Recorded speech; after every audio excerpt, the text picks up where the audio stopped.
Good morning, America. Good afternoon, Europe.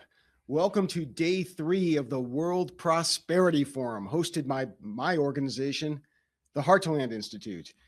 We are streaming live from Zurich, Switzerland. Davos is in the news so much, but we're here in Zurich for a reason. In Davos, just down the road, all week long is the World Economic Forum, where we have the globalist elites flying in on their private jets, driving around in their black limousines, and then telling the rest of us how we need to change our lifestyles in order to have a sustainable future.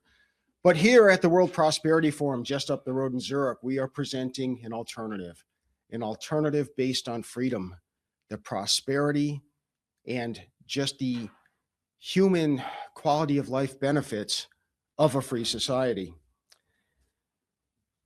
It's important to keep in mind where we've been and where we are, because where Davos would take us, where the World Economic Forum would take us, is a totally different world today. But we have recently seen glimpses of what it would be like. So let's go back a few years for context and compare the World Economic Forum's vision, the globalist socialist vision, versus the freedom vision. For context, just recently, many of you may recall in 2009, after Barack Obama won election to president of the United States, there was an article in Newsweek, the front cover story with the title, "We're all socialists now." Well, 15 years later, how's that working out? The American people, the global community have spoken. Socialism has failed. Socialism is not the future. People have spoken. Freedom is rising. Socialism is on the decline. If we fast forward a little bit, we recently had another taste of that socialist vision under the Biden-Harris administration. And it's amazing. That was just a year ago. A year ago yesterday, in America, we were still under the Biden-Harris governance. And it's easy to forget just where we were. Remember, for example, COVID authoritarianism. The government forcing of shutdown of businesses, small businesses, private businesses, family businesses. In my small town, I saw several such businesses forced to close their doors. They wanted to remain open. Government shut them down. People's dreams, their entire future, their life savings were devastated and destroyed, all in the name of COVID authoritarianism, giving government the power to dictate how we live our lives in its utmost form. We had the enforced lockdowns, the business shutdowns. It was snowflake utopia, having young people with their blue and purple hair telling you to pull up your mask a little bit to cover your nose. If you don't do so, I actually had policemen summoned because I was walking around outdoors in a public place with my mask a little below my nostril. And I wouldn't put it up when the little 22-year-old got right up in my face and said, "You have to do it." COVID, lockdowns, snowflake utopia, that is the globalist socialist vision. Remember, it took a court order to end the COVID mask mandates on airplanes under the vision that is being promoted just down the road in Davos. If those leaders were still in charge, we'd still probably have to wear those masks, even today. Because in late 2022, COVID was essentially over for what it was. We learned that it was not the Spanish flu like we were told it was going to be. We learned that it was mostly the old and people who had morbid conditions, yet still the mask mandates remained. And the politicians in the globalist community, those who subscribed to the leftist globalist ideology, were never going to take them down. It took a court order. It took the United States Supreme Court to block Joe Biden's mandate that would require anybody working for a medium or large company, which is most of the people in America, to either get the vaccine or wear a mask at all times in the workplace and submit themselves to weekly testing. Just a few years ago, that's what we had to endure. It took another court order to block Joe Biden's mandate that any federal employee, in order to keep their job, had to get the vaccination. Vaccination, of course, I put in quotation marks because it wasn't really vaccination. But nevertheless, that's the America we so recently lived in. That's the world without freedom. That's the world that voters rejected so strongly just a year ago. But it extended far beyond that. The Biden administration openly bragging about how they were giving orders to big tech to censor any points of view that they disagreed with. You had Facebook and other social media sites that would deplatform people if they questioned the narrative that COVID evolved naturally and wasn't the result of laboratory experiments gone wrong or leaked inappropriately. You were deplatformed if you questioned the notion that maybe wind turbines weren't environmentally friendly. I know people have had that happen to them. This is a world that we recently lived in which the government colluded with corporations to tell us what we could say, what we could think, what we can do. The corporate oligarchy working with the federal government for ESG standards, environmental, sustainability, and governance, or excuse me, environmental, social, and governance standards. Here we had the largest corporations working in conjunction with the federal government to debank people, to debank companies that they didn't like. You couldn't get insurance if you were in the wrong industry. You need insurance to run your business. This is the world that right now they're trying to reinstall down the road in Davos.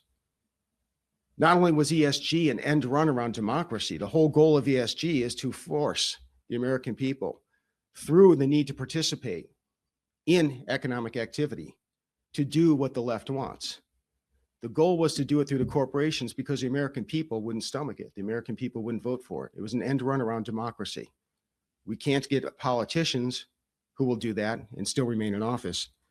So let's make it impossible to compete in the economic realm. Let's use these corporations working with government to do what government cannot do on its own. There was talk at the time to do the same thing, the same type of COVID authoritarianism in the name of a climate emergency. This was openly discussed, and according to media reports, Joe Biden was this close. He was on the verge to signing a climate emergency, giving the federal government all the powers, and even more so that they had under COVID, to fight climate change and to shut down opposition. According to reports, the only reason he didn't sign that into law when he was just days away was because he heard from his political consultants that the American people were going to rebel and that he would lose a tremendous amount of popular support. So for political reasons, hopefully that didn't happen. But again, that shows the narrative. Although socialism, although collectivism, authoritarianism is in many cases still a threat, we always have to be vigilant. Still, the forces of freedom, the power of the American people were strong enough to overcome that. Freedom is rising because all those restrictions, all those impositions, all those totalitarian impulses have been defeated. Now they're defeated for now. We have to keep fighting the battle, but freedom is rising. And we live in a world today that is so much better, so much freer because the American people understood what was going on. I have tremendous faith in the American people. Freedom is rising. But it's not just in America. It's in Europe and throughout the globe. Freedom is rising. Freedom is rising in America and throughout the world. For example, we see just down the road in Davos right now, there are things that they won't say that they so recently did say. The phrase, "You'll own nothing and you will be happy." That used to be what Davos, the World Economic Forum, that was their slogan. They put that out on videos, promoted it on the internet. They wanted to promote this vision that now they've tucked it away. They've taken that video down. They don't want people to see it. They still believe in it, but freedom is rising in America, in Europe, throughout the world, because people understand that's garbage. That's not how we want to live our lives. You will own nothing and you will be happy used to be, for them, the public messaging that they wanted to convey. Now it's a badge of shame that they run away from. Similarly, just before COVID hit, the World Economic Forum announced with great fanfare that they were going to be promoting the Great Reset of capitalism. And what they called the Great Reset of capitalism was saying that The owners of a company no longer decide what that company does and how it operates. It's the stakeholders. It's, in other words, anyone who can claim to be affected by what that company does, who will now dictate what the company does. So in other words, if you claim that you are triggered by something the company does, if you claim that there is some type of environmental impact, real or imagined, you get the say. It's socialism. Now, they began with great fanfare using the term the Great Reset of capitalism. Then, because freedom is rising, because people in Europe and elsewhere do see the light and will stand up to oppose it, the World Economic Forum shortened that. The messaging just became the Great Reset. They didn't want you to know that they were taking on capitalism. In other words, economic freedom. The Great Reset was catchier, or something that maybe people could, without understanding what it is, okay, I support that. Let's reset. Let's have this new beginning. Now they don't even say the Great Reset. They've buried that like their video about you'll own nothing and you will be happy. They've buried it because freedom is rising. They've buried it because the human spirit will not tolerate being kept down, shut down, and oppressed. They're still fighting for it. That's still their agenda. That's still what they're talking about in Davos today and all week long. But they can't do so openly. And that, my friends, is a sign. It's a symbol. More than a symbol, it is the fruits of freedom. It is the victory that is occurring in America and around the world. Freedom is rising. It's a hard struggle. It's one that we'll lose if we give up that fight, if we don't fight as hard as we can. But it's one we are winning, and we'll continue to win. We see the evidence of freedom rising throughout Europe, as in America. In the United Kingdom on Monday, I missed day one of the World Prosperity Forum because I was having a lunch with Nigel Farage and some other prominent figures, political figures in the United Kingdom. And the reason why that was so important is because you look at the polling. A year and a half ago, the Reform Party, an upstart new party, I mean, all of the inherent challenges and obstacles you have to overcome if you're even going to be in the same league as the Tories and the Labour Party. A little over a year ago, Reform Party surpassed both parties in the polls. And the message was grassroots populist conservatism. And by populism, that means the people actually dictating, determining, steering the course for your party, for your government, for your society. And they said when Nigel Farage and Reform UK took the lead in the polls, they said, well, this is just a blip. This is just frustration with the Starmer Labour Party. Well, yeah, there is a lot of frustration with that because they're pursuing the same policies as Davos. But nevertheless, a year and a half later, Reform continues to extend its lead.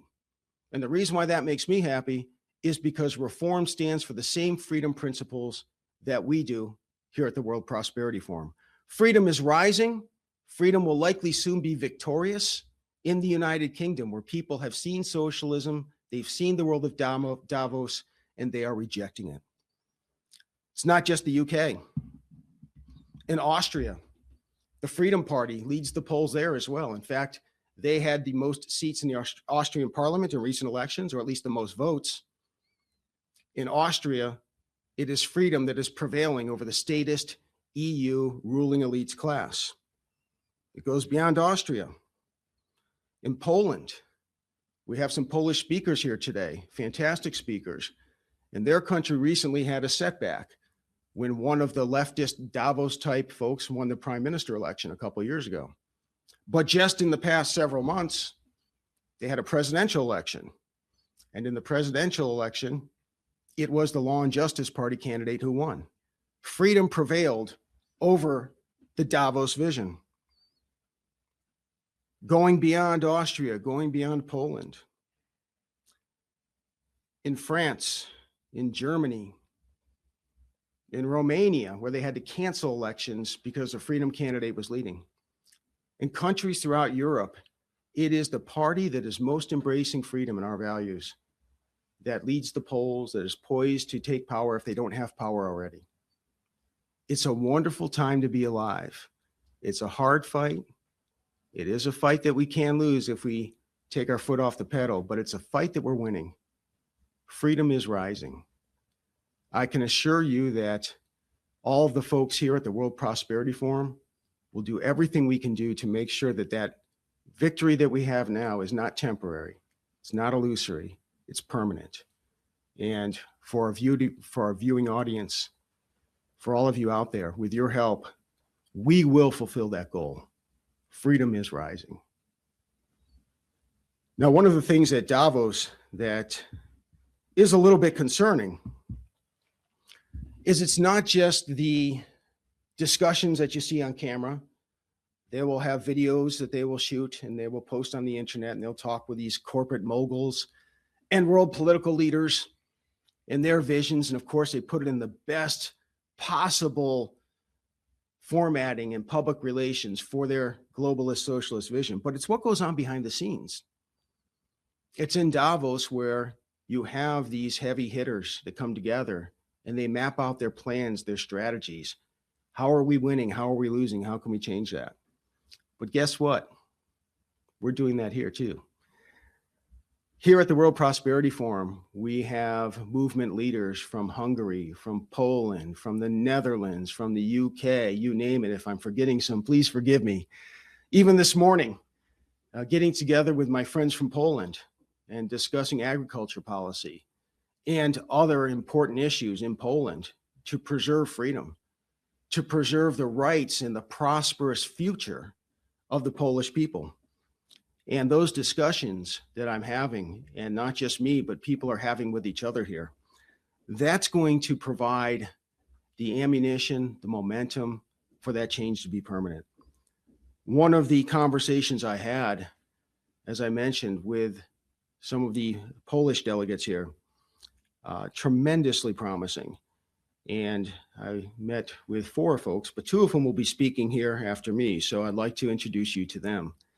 The first speaker is Tomasz Obzanski. Tomasz Obzanski is a Polish farmer. He's an entrepreneur and a social activist. Very importantly, he's an advisor, actually the preeminent advisor to the President of the Republic of Poland on agricultural affairs. He's the chairman of the independent farmers trade union, Solidarity. In this role, he engages in discussions at the national and European levels addressing issues of food security, the protection of agricultural land, support for family farms, and the development of organic farming. In 2024, during a protest in Brussels, he initiated the creation of Solidarity of European Farmers, not just Polish, but European farmers, a platform for cooperation between agricultural organizations from various countries, which has been welcomed with recognition by European agricultural communities. As the leader of the agricultural trade union Solidarity, he participates in work on legislative solutions for rural areas and agriculture. In his work, he combines practical experience as a farmer with knowledge and the ability to engage in social dialogue. He particularly emphasizes the need to create long-term strategies that respond to the challenges of global competition, the Green Deal, climate change. He cultivates values rooted in the Catholic religion and the tradition of Polish family farms, hard work, solidarity, and responsibility for future generations. Also with him presenting is Mariusz Zagorski. He is an academic, a public relations specialist, a political advisor, entrepreneur, former speechwriter to the president of Poland, Andrzej Duda. On behalf of the Polish government, he was responsible for organizing the 3rd European Games in Krakow Malopolska in 2023. As a board advisor to the independent farmers trade union Solidarity, he focuses mainly on finding connections between farmers and entrepreneurs from different countries and on supporting technology transfer. It is my pleasure to introduce to you Tomasz Obzanski and Mariusz Zagorski.